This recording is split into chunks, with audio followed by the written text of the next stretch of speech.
자유한국당 장제원 수석 대변인은 오늘 청와대 오찬 회동 결과를 지금 발표하고 있습니다. 직접 실패한 들어보시죠. 합의다. 이렇게 지적을 했습니다. 여기에 대해서 대통령께서는 북한 고위급 대표단과 개폐막식 특사를 통해 비핵화, 북미대화, 한미연합훈련의 부분에 대해서 분명히 밝혔고 김정은의 의사를 확인하기 위해서 특사를 보낸 것이다.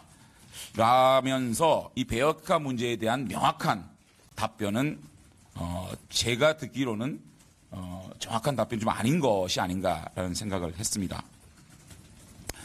또 홍준표 대표는 문정인 특보의 파면을 요구를 했습니다. 문재인 특보는 한미 관계에 이견을 노출한 것이 아니라 한미 관계를 이간질시키는 특보다. 그래서 대통령이 국민들로부터 큰 오해를 받을 수 있고 또 국제사회에서 큰 오해를 받을 수 있는 소지가 있기 때문에 나라를 위해서 문정인 특보를 파면하는 것이 맞다. 이렇게 요구를 했습니다. 여기에 대해서 문재인 대통령께서는 정부 내에 다양한 의견이 표출되는 것은 큰 문제라고가 아니라고 본다.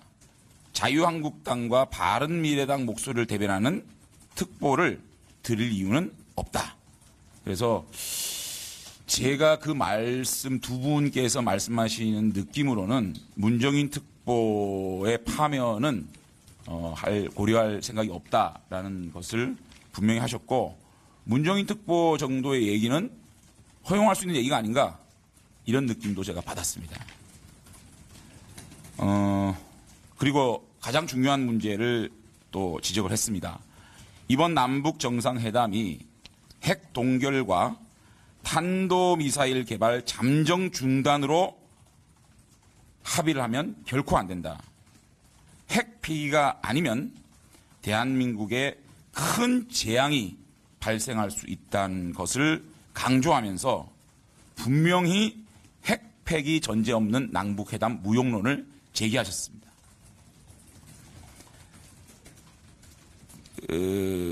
여기에 대한 대통령의 답변은 당연히 우리의 목표는 비핵화다. 핵 확산 방지나 핵 동결로는 만족할 수 없다.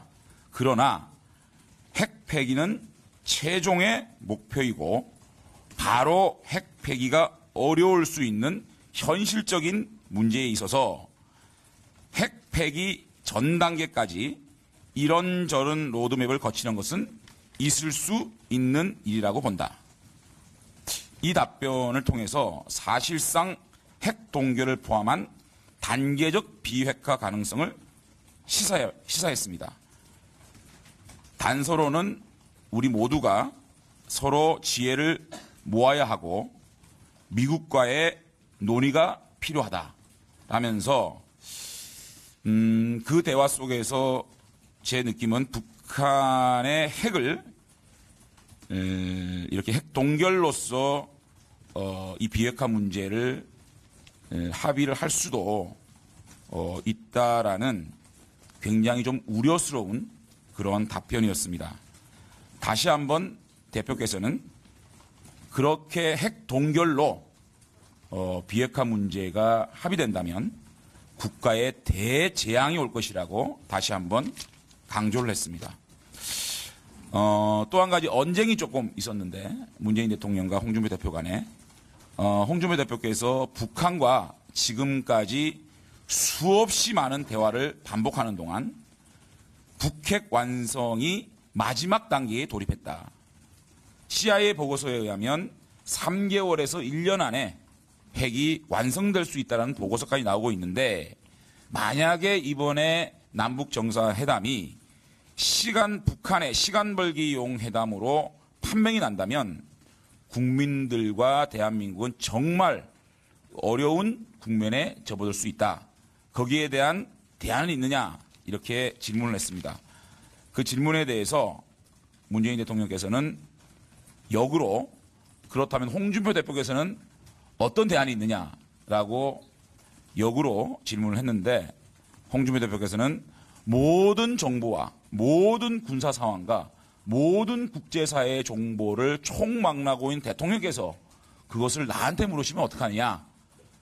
그렇게 다시 한번 이제 질문을 던지니까 대통령께서는 더 이상 답변이 없었습니다. 그러니까 이 남북회담이 만약에 시간 벌기용, 북핵의 시간 벌기용 회담으로 판명 난다면 거기에 대한 대책은 없어 보였습니다. 그랬고 회담 말미에 추미애 대표 등 타 정당 대표께서 개헌 문제에 대한 주제를 얘기를 꺼내자 주제에 벗어난 얘기는 하지 않겠다. 그렇게 해서 회담이 종료가 됐습니다. 아니요. 홍준표 대표께서. 네. 홍준표 대표께서 주제에 벗어난 얘기가 더 한다면 나는 여기서 회담을 종료하고 싶다. 그렇게 주장하셔가지고 회담이 종료가 됐습니다.